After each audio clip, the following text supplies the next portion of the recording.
ನಮಸ್ಕಾರ ಸ್ನೇಹಿತರೆ, ಇಂದು ನಾವು ತುಂಬ ವಿಶೇಷವಾದ ವಿಷಯದ ಬಗ್ಗೆ ಮಾತನಾಡೋಣ. 2026 ವರ್ಷದ ಮೊದಲ ಚಂದ್ರಗ್ರಹಣ ಮಾರ್ಚ್ 3ರಂದು ಬಂದಿದೆ. ಇದು ಸಾಮಾನ್ಯ ಗ್ರಹಣ ಅಲ್ಲ, ಇದು ಒಂದು ಪೂರ್ಣ ಚಂದ್ರಗ್ರಹಣ. ಇದನ್ನು ಬ್ಲಡ್ ಮೂನ್ ಅಂತ ಕರೀತಾರೆ. ನೀವು ಈ ವಿಡಿಯೋ ಸಂಪೂರ್ಣವಾಗಿ ನೋಡಿದರೆ ಗ್ರಹಣ ಯಾವಾಗ ಶುರುವಾಗುತ್ತೆ, ಯಾವ ಸಮಯದಲ್ಲಿ ನೋಡಬೇಕು, ಏನು ಮಾಡಬೇಕು, ಏನು ಮಾಡಬಾರದು, ಮತ್ತು ಗರ್ಭಿಣಿಯರು ಏನು ಮಾಡಬೇಕು ಮತ್ತು ಏನನ್ನು ಗಮನಿಸಬೇಕು ಮತ್ತು ಈ ಗ್ರಹಣದ ರಹಸ್ಯ ಏನು ಅಂತ ಎಲ್ಲವೂ ಗೊತ್ತಾಗುತ್ತದೆ. ಹಾಗಾಗಿ ವಿಡಿಯೋನ ಸ್ಕಿಪ್ ಮಾಡದೆ ಕೊನೆವರೆಗೂ ನೋಡಿ ಸಪೋರ್ಟ್ ಮಾಡಿ. ಹಾಗೆ ಇನ್ನೂ ಯಾರೆಲ್ಲ ನನ್ನ ಚಾನಲನ್ನು ಸಬ್ಸ್ಕ್ರೈಬ್ ಮಾಡ್ಕೊಂಡಿಲ್ಲ ಅಂದರೆ ದಯವಿಟ್ಟು ಚಾನಲನ್ನು ಸಬ್ಸ್ಕ್ರೈಬ್ ಮಾಡಿಕೊಳ್ಳಿ. ಮೊದಲು ಒಂದು ಸಿಂಪಲ್ ಪ್ರಶ್ನೆ, ಚಂದ್ರಗ್ರಹಣ ಅಂದರೆ ಏನು ಸ್ನೇಹಿತರೆ? ಸೂರ್ಯ, ಭೂಮಿ ಮತ್ತು ಚಂದ್ರ ಈ ಮೂವರು ಒಂದೇ ಸಾಲಿನಲ್ಲಿ ಬಂದಾಗ ಭೂಮಿಯ ನೆರಳು ಚಂದ್ರನ ಮೇಲೆ ಬೀಳುತ್ತದೆ. ಆಗ ಚಂದ್ರನು ನಿಧಾನವಾಗಿ ಕತ್ತಲೆಯಾಗುತ್ತಾನೆ. ಅದೇ ಚಂದ್ರಗ್ರಹಣ.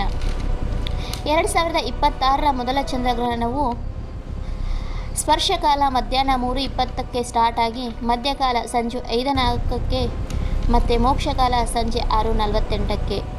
ಸಂಜೆ 6:48ರ ಹೊತ್ತಿಗೆ ಚಂದ್ರಗ್ರಹಣವು ಮುಕ್ತಾಯವಾಗುತ್ತದೆ. ಗ್ರಹಣದ ಶುಭ ರಾಶಿಗಳು ಯಾವ್ಯಾವಂತಂದರೆ ಮಿಥುನ, ತುಲಾ, ವೃಶ್ಚಿಕ, ಮೀನು.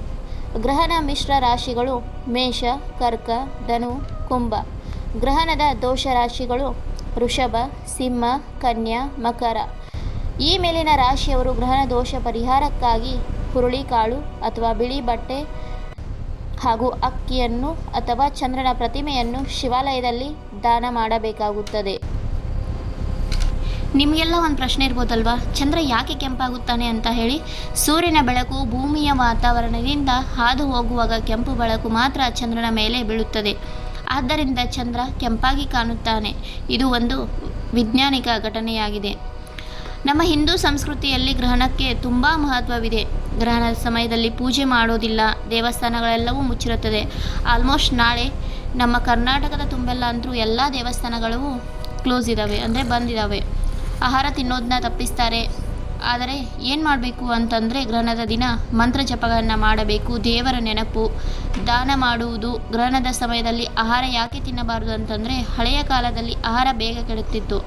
ಆದ್ದರಿಂದ ಗ್ರಹಣದ ಸಮಯದಲ್ಲಿ ತಿನ್ನಬಾರದು ಅಂತ ಹೇಳ್ತಿದ್ರು. ಇದು ಒಂದು ಆಚಾರ. ಇನ್ನು ಗರ್ಭಿಣಿಯರಿಗೆ ವಿಶೇಷ ಮಾಹಿತಿ ಏನಪ್ಪ ಅಂತಂದರೆ ಗರ್ಭಿಣಿಯರು ಗ್ರಹಣದ ಸಮಯದಲ್ಲಿ ಹೊರಗೆ ಹೋಗಬಾರದು, ತೀಕ್ಷ್ಣ ವಸ್ತು ಬಳಸಬಾರದು, ಹೊಲಿಗೆ ಕೆಲಸ ಮಾಡಬಾರದು, ಮನೆಯಲ್ಲೇ ಇರೋದು ಒಳ್ಳೆಯದು. ಕತ್ತರಿಯನ್ನು ಯೂಸ್ ಮಾಡಬಾರ್ದು, ಚಾಕು, ಆಮೇಲೆ ಹೊರಗೆ ಹೋಗುವುದು, ಮಲಗುವುದು ಇದನ್ನೆಲ್ಲ ನೀವು ಮಾಡಲೇಬಾರದು. ವಿಜ್ಞಾನದಲ್ಲಿ ಇದಕ್ಕೆ ಸಾಕ್ಷಿ ಇಲ್ಲ. ವಿಜ್ಞಾನ ಏನು ಹೇಳುತ್ತಪ್ಪ ಅಂತಂದರೆ ಚಂದ್ರಗ್ರಹಣ ನೋಡುವುದು ಸೇಫ್, ಕಣ್ಣಿಗೆ ಯಾವುದೇ ಹಾನಿ ಇಲ್ಲ, ಡೈರೆಕ್ಟಾಗಿ ನೋಡಬಹುದು.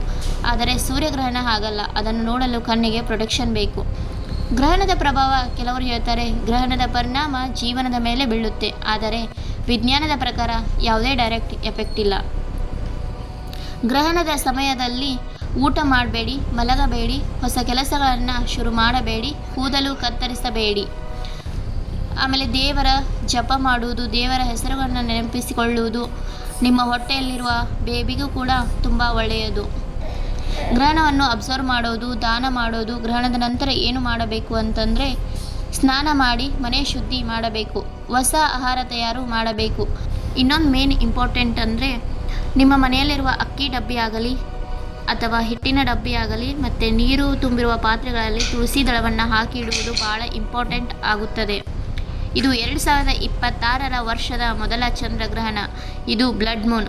ರಾತ್ರಿ ಕ್ಲಿಯರ್ ಆಗಿದ್ದರೆ ತುಂಬ ಸುಂದರವಾಗಿ ಕಾಣುತ್ತದೆ. ಎಲ್ಲರೂ ನಾಳೆಗೋಸ್ಕರ ಕ್ಯೂರಿಯಾಸಿಟಿಯಿಂದ ಕಾಯ್ತಾ ಇರಿ. ಹಾಗೆ ನನ್ನ ಗ್ರಹಣದ ವಿಡಿಯೋ ನಿಮಗೆ ಇಷ್ಟವಾದರೆ ಲೈಕ್ ಮಾಡಿ, ಶೇರ್ ಮಾಡಿ. ಹಾಗೆ ನಿಮ್ಮ ಮನೆಯಲ್ಲಿರುವ ಯಾರಾದರೂ ಪ್ರೆಗ್ನೆಂಟ್ ವುಮನ್ಸ್ ಇದ್ದರೆ ಅಥವಾ ನಿಮ್ಮ ಫ್ಯಾಮಿಲಿ ಮೆಂಬರ್ಸಲ್ಲಿ ಅಥವಾ ನಿಮ್ಮ ನೆರೆಹೊರೆಯಲ್ಲಿ ಪ್ರೆಗ್ನೆಂಟ್ ಇದ್ದರೆ ಅವರಿಗೆ ನನ್ನ ವಿಡಿಯೋವನ್ನು ಶೇರ್ ಮಾಡಿ. ಹಾಗೆ ನಿಮ್ಗೆ ಏನಾದರೂ ಡೌಟ್ಸ್ ಇದ್ದರೆ ನನಗೆ ಕಮೆಂಟ್ ಬಾಕ್ಸ್ ಒಳಗೆ ತಿಳಿಸ್ರಿ. ಇನ್ನೂ ಹೆಚ್ಚು ಮಾಹಿತಿಯನ್ನು ನಿಮಗೆ ತಿಳಿಸಿಕೊಡ್ತೀನಿ. Thank you so much.